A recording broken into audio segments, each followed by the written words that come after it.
வணக்கம் சார், ரொம்ப காமெடியா இருக்கு. வணக்கம், உட்காருங்க. இன்னும் நிறைய ஷாட் இருக்கு. ஷாட் போட்டு முடிச்சீங்கன்னா சௌரியமா இருக்கும். சீக்கிரம் முடிச்சிடுறேன். பாபு,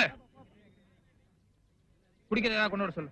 யோ இளமுருக சார், அடுத்த ஷாட் க்ளோஸ் அப் லைட் பண்ணி சொல்லு. யார் க்ளோஸ் அப் சார்? தெரியுமா சொல்லு. போயோ அசிஸ்டன்ட் நம்மள மாதிரியே இருக்கீங்க. சொல்லுங்க. ராதாங்கிற பொண்ணுக்கு எடுக்கப்பட்டதா கோர்ட்ல கேஸ் போட்டிருக்கு. அது ஊர் பூரா பிரபலம் அடைஞ்சிருக்கு. நீங்களும் அதை பத்திரிகையில எல்லாம் படிச்சிருப்பீங்கன்னு நினைக்கிறேன். அத பத்தி உங்க அபிப்பிராயம் என்னன்னு தெரிஞ்சுக்கலாமா? நம்ம நாட்டுல பொம்பளைகளுக்கு சோதனை வர்றது இன்னைக்கு ஒண்ணும் புதுசு கிடையாது.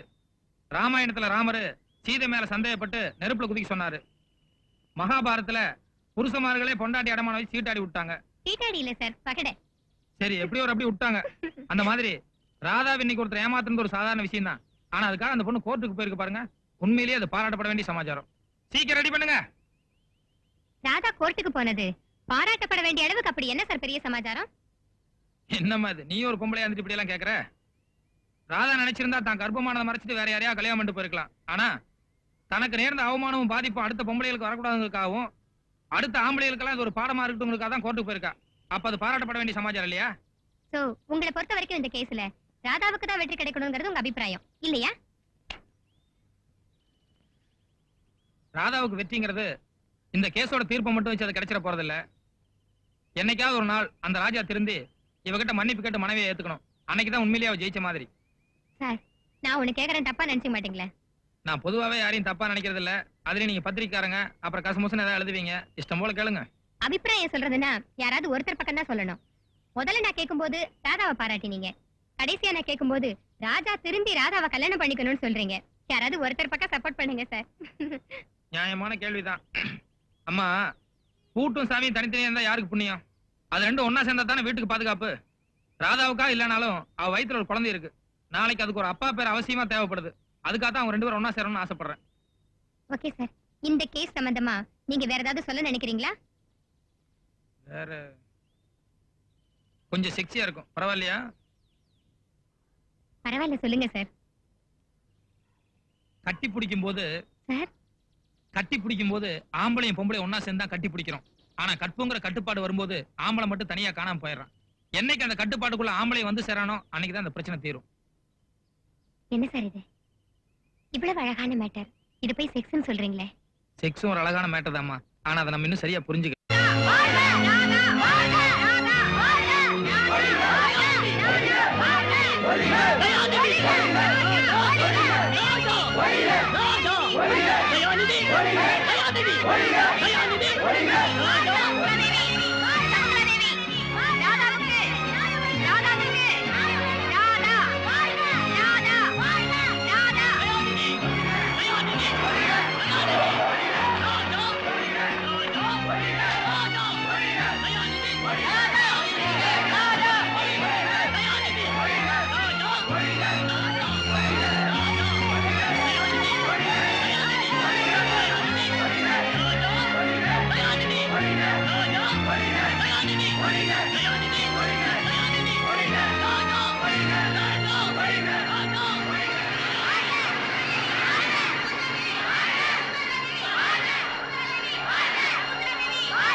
நன்றி.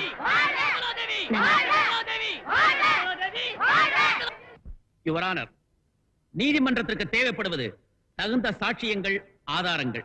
அன்றைக்கு கோட்டார் அவர்களின் கவனத்தை திசை திருப்பி தனக்கு கருணை கிடைப்பதற்காக வாதியின் வக்கீல் தன் வாழ்க்கை வரலாறு என்ற நாடகத்தை நடத்தி காட்டினார். அந்த கதைக்கு ஏதாவது ஆதாரம் உண்டா, சாட்சிகள் உண்டா? எதுவுமே கிடையாது. இந்த வழக்குக்கு சிறிதும் சம்பந்தமில்லாத அதை பற்றி வாதம் செய்து கோட்டார் அவர்களின் நேரத்தை நான் வீணாக்க விரும்பவில்லை. என் கட்சிக்காரர் குற்றவாளி அல்ல என்பதை நிரூபிக்க மிஸ் ராதா அவர்களை மீண்டும் விசாரிக்க அனுமதி கோருகிறேன். Request granted. மிஸ் ராதா, அன்னைக்கு கடற்கரை ஹோட்டல் ரூம்ல என்ன நடந்துச்சு? ராஜா என்னோட உடல் உறவை ஏற்படுத்திக்கிட்டாரு. கல்யாணத்துக்கு முன்னாடி அப்படிப்பட்ட தவறு நடக்க அனுமதிக்க மாட்டேன்னு நீ மறுக்கலையா? சொல்லக்கூடிய நிலைமையில அவர் என்ன விடல. அப்படி அவர் உன்னை என்னதான் செஞ்சாரு? அவர் என்ன என்ன செஞ்சாரு? கமான். இறுக்கி கட்டி பிடிச்சிட்டாரு. அவர் பிடியில இருந்து நீ விடுபட முயற்சி பண்ணலையா? முயற்சி செய்த முடியல. அந்த முயற்சி போராட்டத்துல ராஜாவோட நிலைமை என்ன? அவர் உன்னை எப்படி பிடிச்சாரு? எங்க பிடிச்சாரு? அவருடைய கை உடம்புல எந்த பாகத்தெல்லாம் பட்டுச்சு? அப்போ உனக்கு எப்படி இருந்துச்சு? எந்த விதமான உணர்ச்சி ஏற்பட்டுச்சு? அந்த உணர்ச்சி உனக்கு வேணும் போல் இருந்ததா, வேண்டாம் போல் இருந்ததா? நடந்தபடி சொல்லணும், உண்மையை சொல்லணும். ஏன் விடமாட்டேன். Come on, tell me, tell me.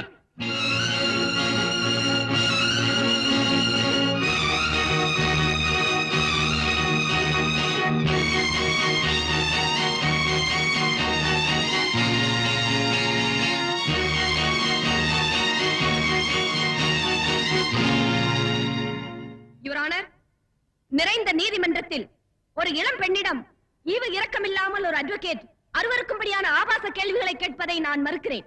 இது என் கட்சிக்காரருக்கு பெருத்த அவமானம். வழக்கு என்று வந்து கூண்டில் ஏறி நின்று விட்டால் வக்கீல் கேட்கும் கேள்விகளுக்கு பதில் கூறித்தான் ஆக வேண்டும். நான் கேட்பது மிக முக்கியமான கேள்விகள்.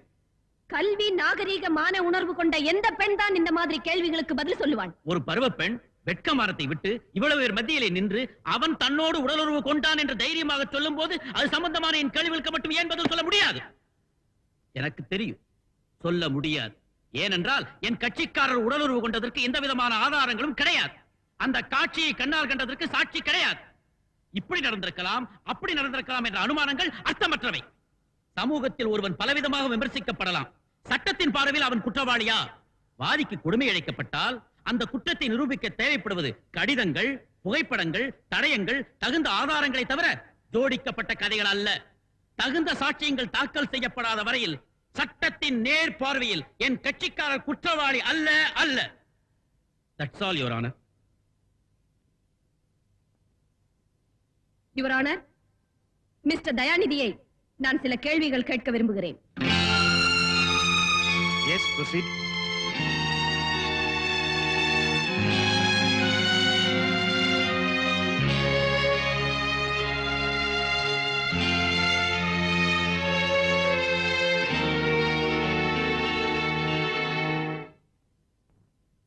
நான் சொல்வதெல்லாம் உண்மை, உண்மையை தவிர வேறில்லை. மிஸ்டர் தயாநிதி, உங்களுக்கு திருமணமாகி எத்தனை ஆண்டுகளாகின்றன? 23 ஆண்டுகள். உங்கள் மனைவியின் பெயர்? திருமதி பத்மாவதி. எத்தனை குழந்தைகள்? ஒரே ஒரு மகன். பெயர்? ராஜா. அதோ அந்த குற்றவாளி தானே? குற்றவாளி என்பது தவறு. இந்த வழக்கை பொறுத்தவரையில் அவர் என் கட்சிக்காரர், என்னை பொறுத்தவரையில் அவன் என் மகன். அவரை நீங்களா உங்கள் வயிற்றில் வைத்திருந்தீர்கள்? ஆண்கள் வயிற்றில் கர்ப்பப்பை கிடையாது. ஆகவே என் மனைவிதான் என் மகனை பெற்றெடுத்தாள். அவரை உங்கள் மனைவிதான் பெற்றெடுத்தார் என்பது உண்மை. ஆனால் அவர் உங்கள் மகன் தான் என்பதற்கு என்ன ஆதாரம்? What nonsense you are talking? Don't lose your sense in the court. Mister Dayanidhi, ராஜாவை உங்கள் மனைவிதான் பெற்றெடுத்தார் என்பதை நான் மறுக்கவில்லை. ஆனால் ராஜாவுக்கு நீங்கள் தான் தந்தை என்பதற்கும் உங்கள் மனைவியோடு நீங்கள் கொண்ட உடலுறவின் காரணமாகத்தான் அவர் உருவானார் என்பதற்கும் யார் சாட்சி? என்ன ஆதாரம்? கடிதங்கள், புகைப்படங்கள், எக்ஸெட்ரா எக்ஸெட்ரா ஏதாவது வைத்திருக்கிறீர்களா? இந்த கேள்வியை என் மனைவியிடமே கேட்கலாம். எந்த மனைவியின் தன் கணவனுக்கு பாதகமாக பதில் சொல்ல மாட்டாள். இந்த உண்மை தெரியாதா உங்களுக்கு? You are insulting me. Don't lose your temper. Mister Dayanidhi, இப்பொழுது நீங்கள் சாட்சியாக நிற்கிறீர்கள். வழக்கு என்று வந்து கூண்டிலே ஏறி நின்றுவிட்டால் வக்கீல் கேட்கும் கேள்விகளுக்கு பதில் சொல்லித்தான் ஆக வேண்டும். என் கேள்விக்கு நீங்கள் மட்டுமல்ல, எந்த கணவராலும் பதில் சொல்ல முடியாது. யுவர் ஆனர், தான் பெற்ற குழந்தைக்கு தகப்பன் யார் என்பதை ஒரு தாயால் மட்டுமே நிர்ணயிக்க முடிகிறது. அந்த தாய் சொல்லித்தான் பிள்ளைக்கு அப்பாவை தெரிகிறது. கணவன் என்ற ஆணுக்கும் மனைவி என்ற பெண்ணுக்கும் நடக்கின்ற உடலுறவுக்கு அவர்களை தவிர வேறு சாட்சி இல்லை. மனித சிருஷ்டியில் ஆணுக்கு பெண்ணும் பெண்ணுக்கு ஆணுமே சாட்சி. இதில் யார் ஒருவர் பொய் சொன்னாலும் உண்மையை சொன்னாலும் அதை நிரூபிக்க ஆதாரங்கள் இல்லை. மிஸ்டர் தயாநிதி, உங்கள் மகன் ராதாவோடு உடலுறவு கொண்டதற்கான சாட்சியங்கள் கேட்டீர்களே, ராஜா உங்களுக்கு பிறந்த மகன் தான் என்பதற்கு நான் கேட்ட சாட்சியங்கள் எங்கே? எங்கே கொடுக்க முடிந்ததா உங்களால்? ஆனால் ராஜா ராதாவோடு உடலுறவு கொண்டது உண்மை என்பதை நிரூபிக்க நான் கொடுக்கும் சாட்சியம் இதோ.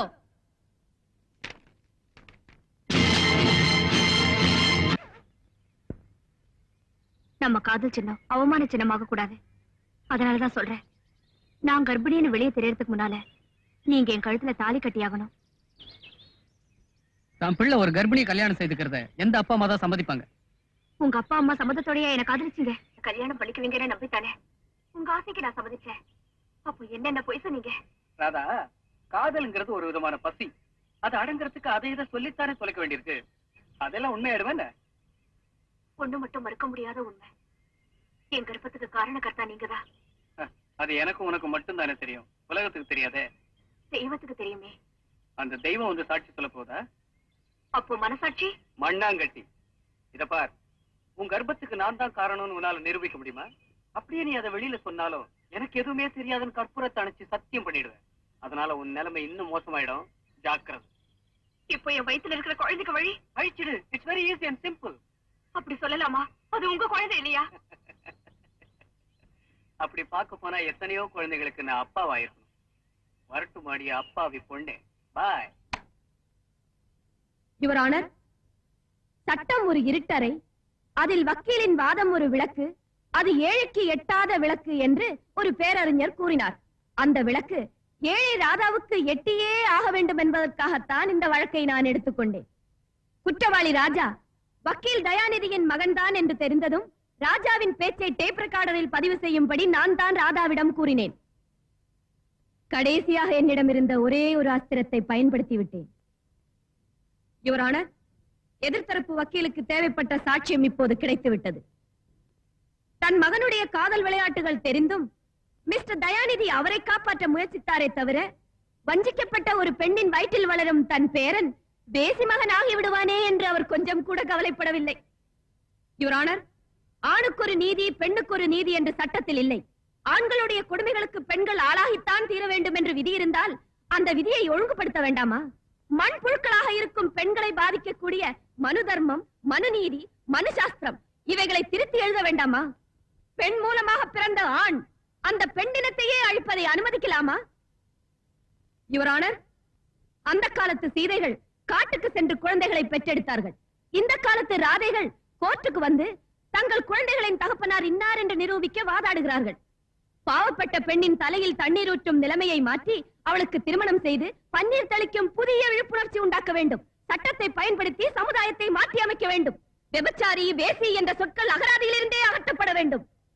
யுவர் ஆனர், அந்த ராதாவை போல, இந்த சகுந்தலாவை போல இன்னும் இந்த சமுதாயத்தில் இருக்கும் ஆயிரம் ஆயிரம் அபலை பெண்களுக்கு வாழ்வு அளிக்க வேண்டும். கைவிடப்பட்ட பெண்களின் துன்ப தொடர்கதை இந்த ராதாவோடு முற்று பெற வேண்டும்.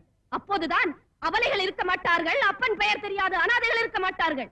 யுவர் ஆனர், வாதியின் வக்கீல் என்ற முறையிலும் வஞ்சிக்கப்பட்ட பெண்களில் நானும் ஒருத்தி என்ற காரணத்தாலும் கனம் கோட்டார் அவர்களை கைகூப்பி கேட்டுக் கொள்கிறேன். நிரபராதியான என் கட்சிக்காரருக்கு நீதி வழங்குங்கள். நிர்மலமான அந்த இளம் பெண்ணுக்கு வாழ்வு கொடுங்கள். அவள் வயிற்றில் வளரும் பூந்தளவை புனிதப்படுத்துங்கள். Your honour, புனிதப்படுத்துங்கள்.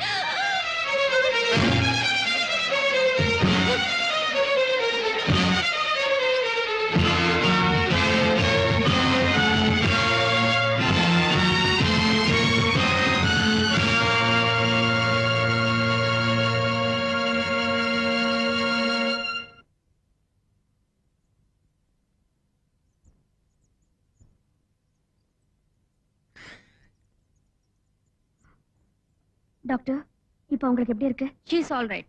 நல்லா ரெஸ்ட் எடுத்துக்கணும். போய் பார்க்கலாமா? ஓஎஸ், போய் பாருங்க.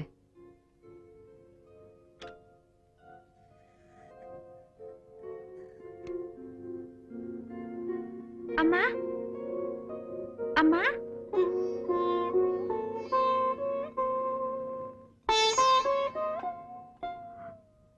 அம்மா, எனக்கு ஒண்ணும் இல்லம்மா.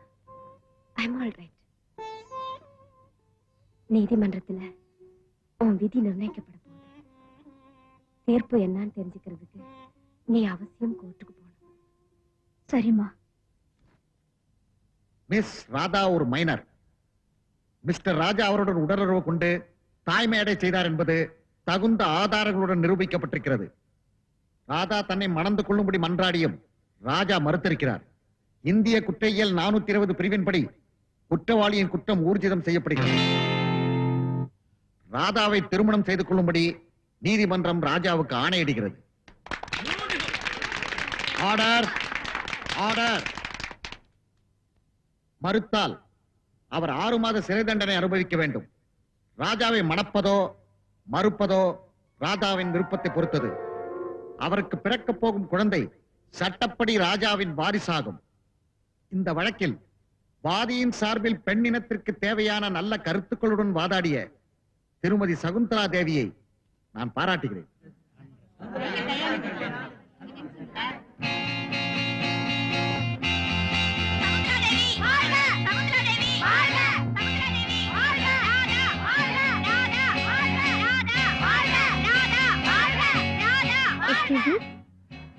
Miss Radha, congratulation. தேங்க்யூ. நீங்க மிஸ்டர் ராஜாவை கல்யாணம் செய்துக்க போறீங்கல்ல?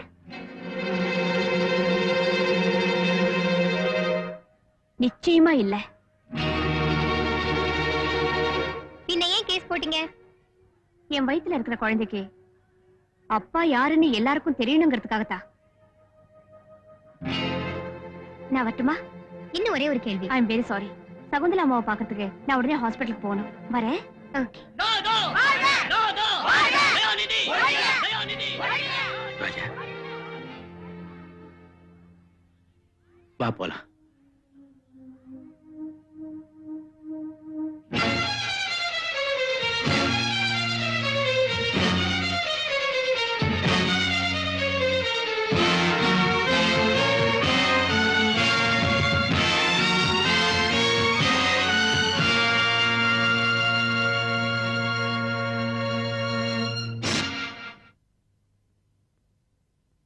அம்மா, நீங்க ஜெயிச்சிட்டீங்க. இல்லம்மா, நீதான் ஜெயிச்ச. ராதா, உன் விதிய மாத்தி எழுதுறதுக்கு கடவுள் என்ன வச்சிருந்தாரு. ஆனா என் விதிய மாத்துறதுக்கு யாருமே இல்லாம போயிட்டாங்க.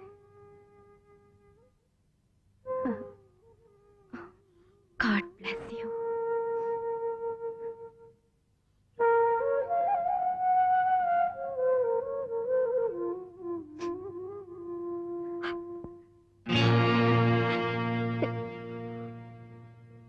அம்மா, அம்மா, அம்மா, அம்மா,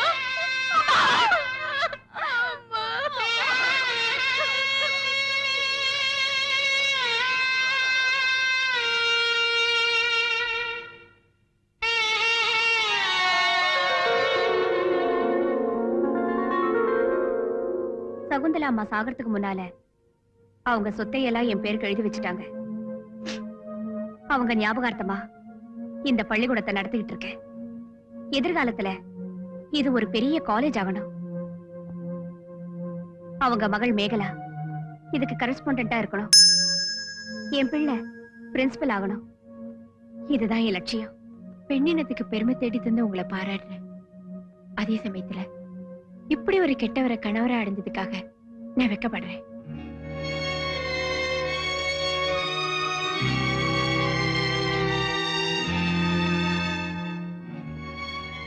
ராதா, பணத்திமிர்லயும் பருவ கோளாறுலயும் தெரியாத்தனமா உன் வாழ்க்கையோட நான் விளையாடிட்டேன். என்ன மன்னிச்சிடு. அருணா, இந்த விஷயத்தை உங்ககிட்ட சொல்லாம இருந்தது என் தப்புதான். உங்களோட வீட்டுக்கு வரதுக்கு எனக்கு விருப்பம் இல்ல. அப்படி சொல்லக்கூடாது அருணா.